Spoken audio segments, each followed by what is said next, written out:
That's Man-Cow, because other people don't have the gift. who probably has a better philosophy than Stephan Molyneux. Yes, Stephan Molyneux, time again. This is another point that I need to address about Stephan Molyneux and his philosophy. He's not a libertarian as most people understand libertarians. He's a anarcho-capitalist. He actually doesn't believe in a police force or courts. There might be a law, possibly, or a very limited law, possibly, but law enforcement would not exist. There's this thing of this idea of principle of non-aggression, but you wind up with privatized jails, I guess, or hey, what happens when that guy kills a bunch of people and then flees across, state lines? Well, I guess if you eradicate all states, all countries, you eradicate religion entirely. Everybody's an atheist. Everybody's an anarcho-capitalist. What happens? You would have the ideal setting for not even sociopath, for psychopaths to dominate, as well as child molesters, cult leaders, and abusive people. Now, I constantly have to remind people of this. Not all cults are religious. Many cults are not religious. People say, it's, I can list off the non-religious cults. I can even give names of the prominent, cult researchers and specialists like Robert J. Lifton, Margaret Sanger, Paul Morantz, Steve Hassan. But people say, that's an argument of authority or whatever.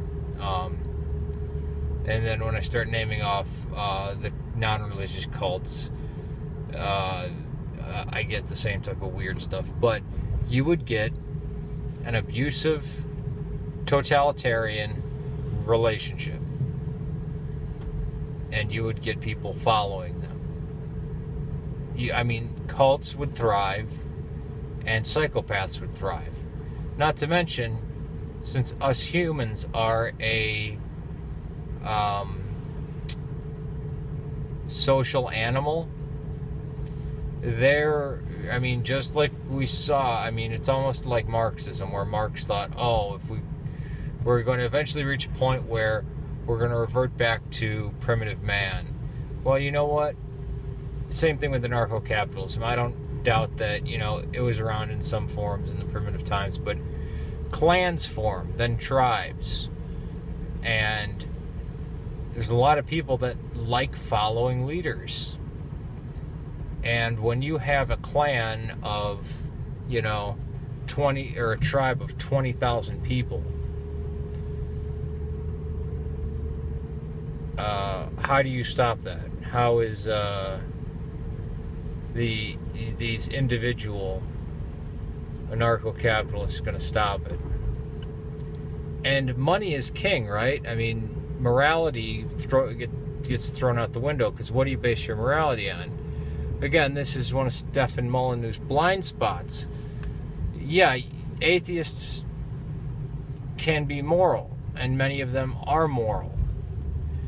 But their morality grew out of 2,000 years of Christianity, I should say, the church, with, not only the Bible, but with Plato and Socrates next to it, and, Cicero and all that kind of stuff. So it's not,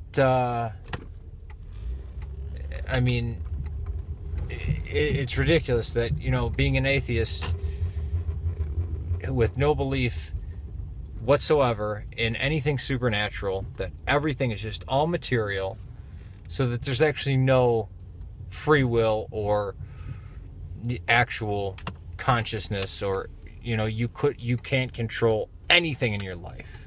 It's just your brain has fooled you into thinking that you are not, every moment of your life is not completely fated already.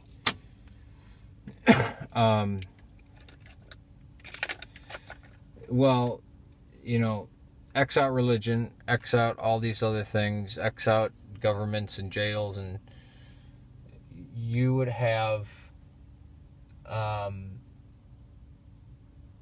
psychopath's paradise, a sociopath's paradise, a Fred and Rosemary West paradise. Look up Fred and Rosemary West. They would thrive in such a world. As would Mark Dutroux. As would John Wayne Gacy. Just because many people decide not to be aggressive doesn't mean that there's going to be those people that pop up. The Aztecs, the Vikings, these were whole civilizations that relied on doing horrific violence, murderous, torturous violence to people who they knew.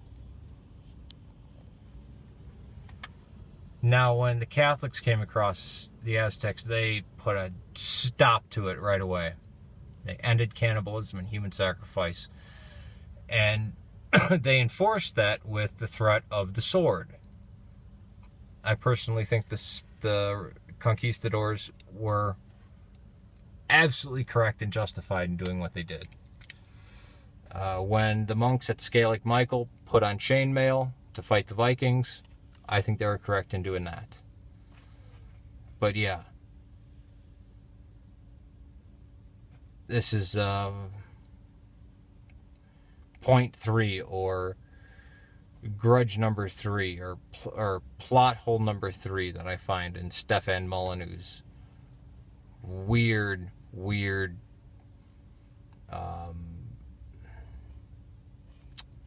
not reality, but